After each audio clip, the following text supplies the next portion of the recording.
السلام عليكم ورحمة الله وبركاته. معكم إيمان خطاب. عنوان هذه الحلقة: أسرار سورة الرحمن ونورانيتها وعلاقتها بطاقة التسخير. سنتحدث هنا عن من أفضل السور القرآنية التي سريعا ما يتم حفظها وسريعا ما يتم الانتهاء منها.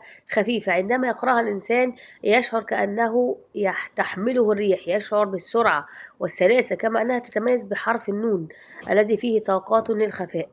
هنا نتحدث عن عروس القرآن سورة الرحمن. فماذا أعد الله سبحانه وتعالى لنا في عروس القرآن؟ هي من الصور المحببة النورانية القوية، من أحب الصور إلى الله سبحانه وتعالى، وضعها الله سبحانه وتعالى لنا في كتابه ليزين القرآن الكريم بها. فهي سورة لديها أسرار باطنية كبيرة جدا. هناك من تحدث عنها في بعض الأمور، ولكن نحن نتحدث هنا عن من يمتلك سورة الرحمن كزهري، الطاقات النورانية الخاصة به، ما تمتلكه سورة الرحمن من علوم باطنية روحانية. كل هذه الطاقات النورانية التي منحها الله سبحانه وتعالى لنا، كيف يمكن للزهري الحصول على هذه الطاقات؟ هنا نتحدث عن عروس القرآن. عندما يقول الله سبحانه وتعالى، عندما يكلمنا الله سبحانه وتعالى يقول: الرحمن علم القرآن، خلق الإنسان، علمه البيان. انظر إلى قصر الآية، جمال التعبير، قوة الحكمة، والطاقة الباطنية التي تحملها حرف النون. عندما تنتهي معظم الآيات بحرف النون. نحن نعرف أن هناك سورة في القرآن الكريم وهي سورة القلم التي تتحدث عن العلوم اللادنية. يقول الله سبحانه وتعالى: نون والقلم وما يسطرون. إذن فإن سورة الرحمن لها علاقة بالعلوم الباطنية الروحانية، ولها علاقة بحرف النون، ولها علاقة بجوهر الاستنطاق. يكلمنا الرسول صلى الله عليه وسلم عن سورة الرحمن، يقول: من قرأها فقد رحم الله ضعف. طبعا احنا عارفين ان الانسان كما تكلم الله سبحانه وتعالى عنه ايضا في سورة طه: فقد عهدنا الى ادم فنسي ولم نجد له عزما. النسيان وقلة العزم، وهو ما تحدث الله سبحانه وتعالى عنا في القرآن الكريم. عندما نكون يتحدث عن القرآن عن الإنسان، نبحث ماذا قال الله عن الإنسان. يقول: لقد عهدنا إلى آدم ولم نجد له عزما فنسي ولم نجد له عزما. يبقى النسيان وعدم العزم اللي هي القوة والإصرار على العمل، ده شيء. الشيء الثاني برضه في سورة البقرة يكلمنا الله سبحانه وتعالى يقول: لا يكلف الله نفسا إلا وسعها. ربنا لا تؤاخذنا إن نسينا وأخطأنا، ربنا ولا تحمل علينا إصرا كما حملته على الذين من قبلنا، ربنا ولا تحملنا ما لا طاقة لنا به، واعف عنا واغفر لنا وارحمنا أنت مولانا فانصرنا على القوم الكافرين. يبقى الله سبحانه وتعالى يعطينا صورة كفيلة لنا، صورة يرحمنا الله سبحانه وتعالى. هي صورة تبدأ باسم الله، يعني باسم الله، باسم من أسماء الله الحسنى هو الرحمن. الرحمن الذي اشتق الله سبحانه وتعالى منه صلة الرحم، واشتق منه الرحم، وأعطانا الله سبحانه وتعالى الرحمن الرحيم في بداية كل سورة، وهي آية بسم الله الرحمن الرحيم. فهنا ينادينا الله سبحانه وتعالى باسمه الرحمن. فماذا يريد الله أن يقول لنا؟ طبعا نحن نتحدث هنا عن العلوم الباطنية وعن الزهر الذي يمتلك أسرار هذه السورة. طيب هنا كيف يكون للزهر؟ طبعا هذه السورة مليئة بالخيرات، تتحدث عن النعيم وأنواعه وأشكاله وصفاته، وتتحدث برضو عن حياة الأشقياء وما يحدث لهم وغير ذلك. فتعطينا مفارقة بين أهل النعيم ماذا يفعلون وبين أهل الجحيم. وإحنا طبعا كما يكلمنا القرآن أيضا عن الذين كفروا وعن الذين آمنوا. وهنا نحن نتحدث بقى، نربط الصلة بين الزهر النوراني الذي يتحدث بنور الله سبحانه وتعالى، يعتمد على الأسلوب القرآني ويسير مع السنة النبوية، ويحتفظ بالقرآن الكريم كمنهج له وخطة يسير بها، هي الصراط المستقيم، وهو السيف الذي نحارب به. وأيضا الزهر الظلمان الذي تم فتنته، والذي استحوذت عليه الشياطين، والذي تحول إما ساحر أو حاقد أو حاسد. فهنا في جزاء لأصحاب النعيم، وهناك جزاء للأشقياء الذين يعني فعلوا الكثير من الأمور التي يستوجب عليهم ألوان من عذاب. تمام. طيب هنا نتحدث عن الزهر الذي يمتلك هذه الطاقات. أولا هو زهري محمدي. طبعا أي زهر يخدم أي صورة، أو لابد أن يكون الزهري محمدي. ما معنى كلمة محمدي؟ يعني ينتسب في النهاية أو في البداية إلى نسب سيدنا محمد صلى الله عليه وسلم. يعني ما فيش زهر هياخد طاقة من القرآن الكريم غير لما يكون زهري مسلم محمدي. ليه؟ احنا طبعا يعني في اختلاف الناس، يعني عندما نتحدث عن هذا الأمر أن الله سبحانه وتعالى خلق روح سيدنا محمد أول الأرواح، ثم بعد ذلك أتى منها الأرواح الأخرى. عندما قام أو خلق آدم عليه السلام وجد على باب الجنة لا إله إلا الله محمد رسول الله وعلى عرش الرحمن، فمعنى ذلك علم آدم عليه السلام بأسبقية خلق سيدنا محمد. فالروح الأولى التي يقول الله عنها فنفخت فيه من روحي هي روح سيدنا محمد صلى الله عليه وسلم، ثم بعد ذلك تأتي الأرواح الأخرى. فسيدنا محمد هو أصل الشجرة النورانية. كل الأنبياء الذين أتوا قبله هم متممين لرسالته، هم الذين يعني رسالة إن الدين عند الله الإسلام، ده في سورة آل عمران تاني سورة في القرآن الكريم. وعندما يقول الله سبحانه وتعالى ملة أبيكم إبراهيم هو سماكم المسلمين، فالديانة الإسلامية جاء بها سيدنا إبراهيم عليه السلام، والعقيدة الإسلامية أتى بها إبراهيم عليه السلام. ثم بعد ذلك يأتي سيدنا محمد بالترتيب الزمني لنا خاتم الأنبياء وصاحب الكتاب الذي لا يحرف، وطبعا حبيب الرحمن، فهنا ختامه مسك كما يقول القرآن الكريم. لكن الروح الأولى هي روح سيدنا محمد، أما جسد الطين اللي احنا نزلنا فيه فهو من آدم عليه السلام، فالروح من محمد عليه السلام والبنيان من آدم عليه السلام. ثم يكلمنا الله سبحانه وتعالى الرحمن علم القرآن، يكلمنا الله سبحانه وتعالى عن علوم القرآن. كنا في الأزهر الشريف ندرس في الصف الأول عن علوم القرآن، كتاب صغير لكنه مميز وجميل جدا، كان يتحدث عن التفسير وعن أسماء الصور وهل هي مدنية أو مكية، فضل هذه الصور، بعض الأسرار النورانية الخاصة بها وغير ذلك. لكن للأسف كان كتاب زي كتاب علوم الحديث اللي احنا خدناه برضو في نفس السنة في أولى ثانوي، يتحدث عن الرواية وكيفية الرواية والأحاديث الضعيفة والأحاديث المسندة وغير ذلك في علوم الأزهر الشريفة التي متعنا الله سبحانه وتعالى بها. فهنا كان هناك مادة تسمى علوم القرآن، حبيناها، أنا عن نفسي حبيناها لأنها كانت تتحدث عن فضل السور القرآنية وتتحدث عن يعني كيف يستفاد بها الإنسان، تتحدث بقى يعني عن الطريقة العملية للقرآن الكريم، إن هو ليس كتابا مقروءا فقط، لا هو كتاب له نور وله طاقة وكتاب دائم نستطيع أن نحقق منه الكثير من الأمور، ولكنها لمحات بسيطة طبعا، لأن العلوم الباطنية وغير ذلك تحتاج عقول خاصة. يعني الزهريين هنا مثلا في حد يقول لك إيه لماذا لم تدرس علوم الزهري، أو حد عرفنا عن الزهرية والزهريين في مدارسنا او في الكتب الدينيه او حتى حدث عنهم. ببساطه لان الزهريين دول ماده او خلق خاص، دول مخلوقات من الشجره النورانيه من نسل الانبياء والمرسلين، فمش كل الناس، ليس كل العقول تستوعب الزهري وحال الزهريين وماذا يفعل الزهري وغير ذلك. هناك علوم خاصة علوم آل البيت وعلوم الأسباب وغير ذلك ثم لا يفهمها لا يعقلها إلا العالمون. يعني لازم يكون أنت أصلا عندك طاقة روحانية عشان تفهم الكلام مثلا الإيمان بتقوله أو غيرها. في أمور بتحتاج منك نور في داخلك عشان تعرف تفهمها، ومحتاج فيها نور عشان تعرف تتكلم بيها، ومحتاج نور عشان تقدر توصلها وتفهمها لأي حد تاني. فهي علوم يعني تتوقف على النور الموجود في الصدر وعلى أصل النسل بتاعك النوراني، فهم دول إن في ذلك لآيات للمتوسمين وما يعقلها إلا العالمون. فدي علوم باطنية يختص بها الزهري النوراني، لأنها علوم هو وارثها ولازم يتبناها بقلب نوراني ليستطيع أن يصل إلى الدرجة اللي احنا تكلمنا عليها. وهنا طبعا الزهر الآخر الذي يستفاد، احنا قلنا الزهر المحمدي، بعد كده الزهري الاستنطاق، لأن الله سبحانه وتعالى يقول علم القرآن ويقول علمه البيان، يعني آيتين متلاحقتين عندما يتحدث الله سبحانه ومعها حرف النون فيه خفاء، ده في اللغة. فأنت عندك هنا أسرار باطنية، عندك علوم علم البيان، عندك علوم للقرآن الكريم، كل العلوم دي سيأخذها أو سيكون له نصيب منها هو خادم سورة الرحمن. الزهر الذي يمتلك طاقة من اسم الله الرحمن الرحيم، يمتلك طاقة وروحانيات من بسم الله الرحمن الرحيم، يمتلك طاقة وروحانيات وأسرار من سورة الفاتحة، يمتلك طاقة وروحانيات كاملة من سورة السجدة، ويمتلك أيضا طاقة وروحانيات من روحانيات الصلاة، يمتلك طاقة وروحانيات من سورة الحديد، وأيضا هو زهري نجمي.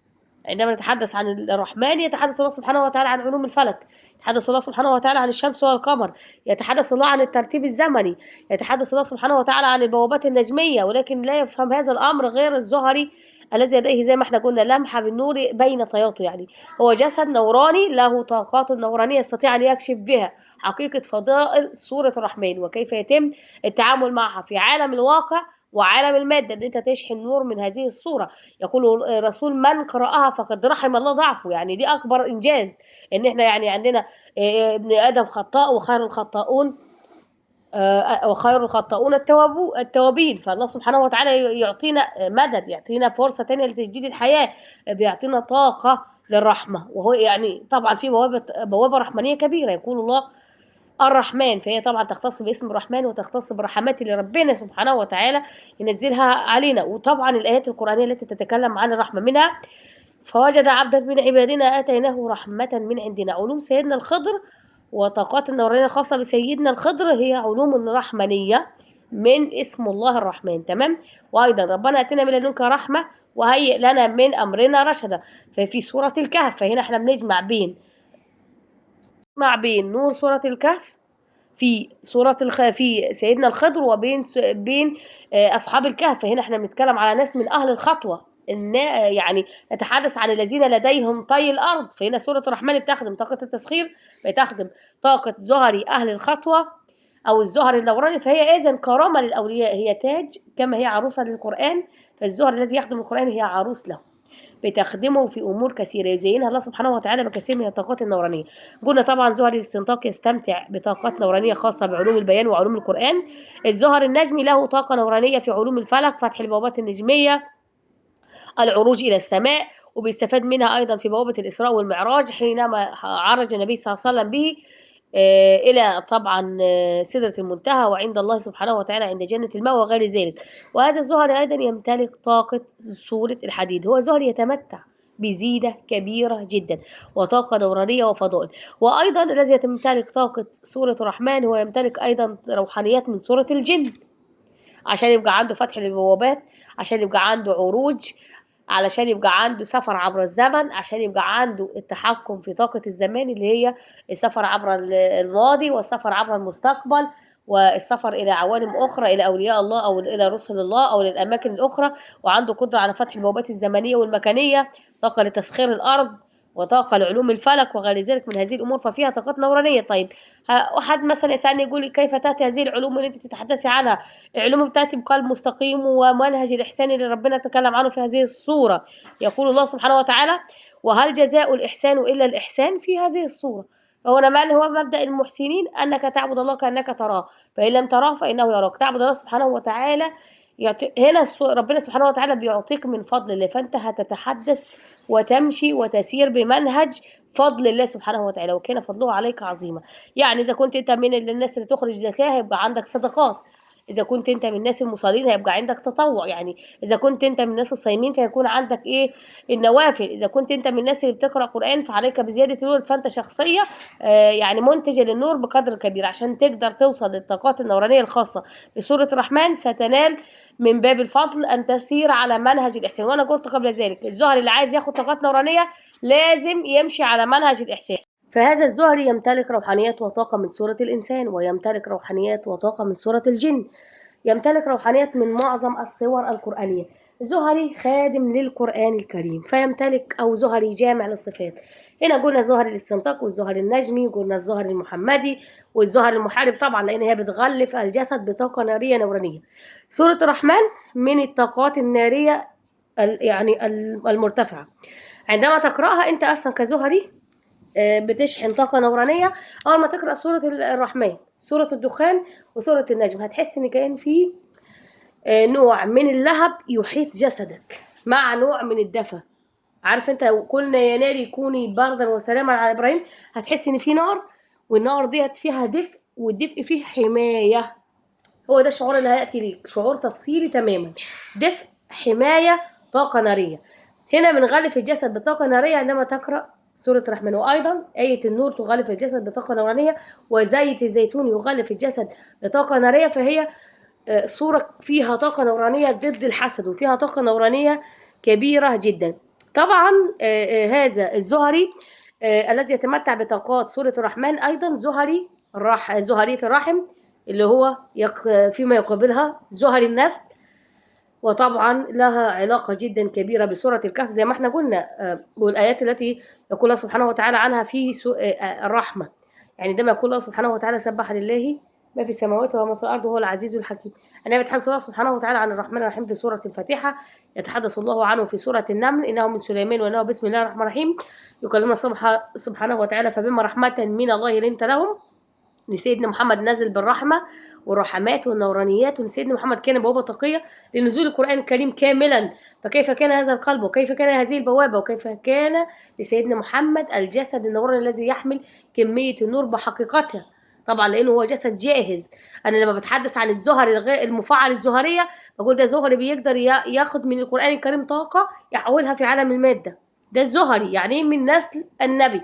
طيب تخيل بقى، وطبعا في ذنوب وفي معاصي وفي طبعا يعني شياطين بتحاربنا وغير ذلك، لكن انا بكلمك عن سيدنا محمد الذي لم يحدث ان له ذنب، فجسده النوراني مشع بالطاقه النورانيه يحمل جميع الاسرار النورانيه في القران الكريم. وطبعا كل الطاقات النورانيه مفعله وليست مفعله بحد واحد، لا، يعني كل طاقه مفعله عنده عباره عن ابحر. غيرنا احنا هنا يعني بنلتمس يعني شربا من حوض نبينا الكوثر لا نظمأ بعدها ابدا. فيعني سبحان الله الفارق بيننا وبين سيدنا محمد، لكن الحمد لله ان ربنا سبحانه وتعالى قدر لنا النور من نسله ومن شرفه. تمام. طيب زي ما احنا قلنا برضو الزهري المحارب المائي ده زهري عنده طاقه نورانيه قويه. وقلنا المحارب النجمي، يبقى احنا هنا عندنا محارب نجمي اللي في الفضاء اللي بيحارب الجن الفضاء، وعندنا محارب مائي قوة التبخير بقى وقوة التصعيد وغير ذلك من الأسلحة النورانية الخاصة. وطبعا المحارب المائي ده قوي جدا. المحارب المائي قوي جدا، هو مع انه بطيء الحركة ولكنه قوي جدا. طبعا روحانيات سورة الكهف كما قلت لكم، وعنده طاقة تسخير كبيرة. هنا يعني سبحان الله يجعل الله سبحانه وتعالى الأرض بين ذلك بين يدي هذا الزهر مسخرة. وطبعا على حسب ما ربنا سبحانه وتعالى يفتح عليك بالتسخير وبالأسرار النورانية نحن نكتشف في طريقنا إلى اكتشاف هذه الأمور وغير ذلك من هذا الأمر. يقول الله سبحانه وتعالى يا معشر الجن والإنس إن استطعتم أن تنفذوا من أقطار السماوات والأرض فانفذوا لا تنفذون إلا بسلطان.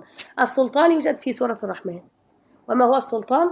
إن يكون لك سلطان من الصورة. كيف يكون لك سلطان؟ لازم تكون من خدام الصورة، لازم يكون عندك طاقة نورانية عالية من الصورة، لازم تكون انت بتشحن اصلا من الصورة طاقة نورانية، لازم يكون عندك هالة نورانية قوية وماشي بهالجزاء والإحسان والإحسان في نفس الصورة الآية. يعني ربنا سبحانه وتعالى يوضح لنا المنهج ويوضح لنا لا تنفذوا من أقطار السماوات والأرض. ما معنى كلمة أقطار؟ أبعاد كونية مختلفة. لا تنفذون إلا بسلطان. وكلمنا الله سبحانه وتعالى للجن والإنس في هذه الآية، يعني يتحدث عن العلوم الروحانية ويتحدث عن الطاقات الخاصة بالطاقات الروحية. لا تنفذون إلا بسلطان. السلطان في سورة الرحمن. تمام. طيب واتكلمنا الله سبحانه وتعالى السورة هنا بتحدثنا عن البوابات النجمية، تحدثنا عن السفر عبر الزمان كما قلت لكم، تحدثنا عن علوم الفضاء، وتحدثنا عن الزهر الذي يمتلك الطاقة الهوائية، يعني زهر الرياح، الزهر الهوائي، الزهر الروح. هذا صفات نورانية خاصة للسبح الروحاني. فالصورة فيها طاقة تسخير، فيها طاقة سبح روحاني، سفر عبر الزمان. ما شاء الله لا قوة إلا بالله، تتميز بأنها فعلا عروس القرآن. وتتكلم أيضا عن علامات الساعة وعن إغلاق باب التوبة. دايما بقول، دايما اتكلمت في حلقة عن طاقة التوبة إن أنت قبل ما تنام توب، كل ما تعمل ذنب توب، ابعد، خلي التوبة معاك 24 ساعة. سلاح آمن جدا. يعني نتمنى أن نلقى الله سبحانه وتعالى من باب التوابين. ليه؟ لأن التواب ده يمحو الله سبحانه وتعالى سيئاته ويكرمه الله سبحانه وتعالى من فضله مهما كان. يعني زي ما اتمنى ان انت كل ليله تتوب وكل عمل تعمله، يعني خليك اواب، خليك مع الله سبحانه وتعالى، خليك سريع الرجوع وباب التوبه يكون مفتوح ليك. طاقه التوبه اتكلمت عنها في حلقه كبيره جدا وكانت طويله وكان فيها طاقات نورانيه قويه. يكلمنا الله سبحانه وتعالى في هذه الصوره يعرف المجرمون بسيماهم فيؤخذ بالنواصي والاقدام. يعرف المجرمون بسيماهم. احنا اتكلمنا قبل ذلك عن الزهر المحمدي الذي يمتلك طاقه الفراسة، قراءة الوجوه. لا، يؤخذ بالنواصي والأقدام، دي بداية البصيرة. معرفة أهل الذنوب سيماهم في وجوههم، يعني كأنهم قطعا من الليل مظلمة. يحدثنا الله سبحانه وتعالى عن علم الفراسة وعن قراءة الوجوه وعن معرفة أهل الذنوب وعن معرفة أهل الكرامات في القرآن الكريم. طيب هذه الآية تتحدث عن يؤخذ بالنواصي والأقدام، تتحدث عن علم الفراسة. الزهر المحمدي يستطيع قراءة العيون ويستطيع قراءة القلوب ويستطيع التخاطر وفهم ما يحويه الإنسان. عنده قدرة على كشف المنافق، الكذاب، عندك كشف المكر. يعني الحيل الخبيثة كلها الباطنية بيعرف ازاي يتجاوزها، ازاي يقف ضدها، ازاي ينجو منها. وطبعا دي بتحتاج ذكاء وقدرة روحانية عالية. المكر، الكذب، المنافقون كلهم يكشفون. وطبعا سورة المنافقون برضو فيها طاقة نورانية بتكشف المنافقين حواليك، وما تستعجلش وما تتعجبش لما تقرأه وتلاقي كل أو 70 أو 80% من اللي حواليك منافقين وكاذبين، وتظهر الوشوش الحقيقية وتسقط الأقنعة. ليه؟ ربنا سبحانه وتعالى لما بيحب حد ما بيخبيش عليه حاجة، بيعرفوا كل الناس اللي حواليه. فما تزعلش لو لقيت ان هم وحشين، عادي، انت خلي طريقك مع الله سبحانه وتعالى، لان هو ده الطريق اللي لازم تمشي فيه. فهنا احنا قلنا هذه الصورة فيها طاقة لقراءة الوجوه، علم الفراسة، معرفة الضمائر، معرفة الحيل، الكذب، الغش، قراءة الوجوه وقراءة القلوب. ويكلمنا الله سبحانه وتعالى عن طاقة الإحسان. منهجك عشان تاخد طاقة التأثير التسخير هنا لازم يكون عندك طاقة الإحسان. وعندنا أيضا يخدمها اسم الله ذو الجلال والإكرام، اللي هو يعني عندما يحدثنا الله سبحانه وتعالى ويكلمنا النبي صلى الله عليه وسلم عن ما هو الاسم الأعظم. قال الحديث كان بين 3 صيغ: الرحمن الرحيم، الحي القيوم، ذو الجلال والإكرام. هنا بقى قالك في السورة الأولانية، في أول السورة قال لك الرحمن، وفي آخر السورة دي آخر آية: تبارك اسم ربك ذو الجلال والإكرام. فأنت عندك هنا يعني احتمال موجود. طب اسم الله الأعظم يعني إذا دعي به استجاب. اسم الله الأعظم يعني فيه طاقة تسخير. اسم الله الأعظم يعني أنت ممكن لو معاك تبقى من أهل الخطوة، يبقى عندك زي مثلا بلعام بن بعوراء اللي كان عالم من بني إسرائيل وكان معاه أسرار استجابة الدعوة وأسرار لكذا وكذا وكذا، لكن استخدمها فيما لا يرضي الله. يعني عرف السر وربنا وهبه ليه بعد عبادة طويلة لسنوات عديدة، ثم استخدمه وتجرأ به ودعا على موسى ومن معه عليه السلام، فكان جزاءه ان سبحانه وتعالى طبعا عاقبة بلعام ابن بعوراء معروفة. ودي طبعا لازم، وهذه الصورة لازم تحطها امامك، صورة بلعام ابن بعوراء اللي هو عالم من علماء بني اسرائيل، ربنا اعطاه سر الله الاعظم وبعدين دعا على سيدنا موسى وقومه، فكان جزاء ان ربنا سبحانه وتعالى غضب عليه. وتحط امامك برضو قارون، ان قارون كان من قوم موسى فبغى عليهم، كان معاه برضو من اسرار الخيمياء اللي هي الطاقات الروحانيه للمعادن وغير ذلك، وتحويل الرمال او التراب الى ذهب. وقال انما اوتيته على علم. يعني دول الاثنين دول مثال عندك، غير كمان طبعا المسيح الدجال اللي هو واتلو عليه نبأ الذي اتيناه واتنا فانسلخ منها فاتبعه الشيطان فكان من الغاوين. فدول ناس وربنا أعطاهم نعم وفتح لهم أبواب، ولكنهم غلبت عليهم شياطينهم وتحولت نفوسهم إلى ظلمانية. فلازم تاخد بالك درس وفخ محطوط. وطبعا بحيرة قارون موجودة في مصر، وخسفنا به وبداره الأرض، وموجود المكان الجسر وكل هذه الأمور، ولقد تركنا فيها آية، فموجود هذا الأمر. فلازم تاخد بالك إن ربنا سبحانه وتعالى من يعني أنت من القريب جدا إنه يعطيك، ولما يعطيك هيبقى فتنة، والفتنة دي هتتصرف فيها ازاي. فلازم تاخد بالك ان الله سبحانه وتعالى قادر يا عبد القادر. طيب بعد ذلك يتحدث الله سبحانه وتعالى عن علوم القرآن كما قلت لكم في هذه السورة، وعلوم خلق الإنسان، وعلوم أيضا الطاقة والفلك. ويتحدث الله سبحانه وتعالى عن البوابات النجمية، يحدثنا الله عن العلوم الروحانية والباطنية، ويحدثنا عن علوم الأسباب، علم الأسباب الذي يؤتى إلى آل البيت اللي هو معروف بعلوم آل البيت، أصحاب الكرامات اللي هم من نسل النبي صلى الله عليه وسلم. دول علوم خاصة لهذه الطبقة اللي من السلالة ومن نسل آل البيت.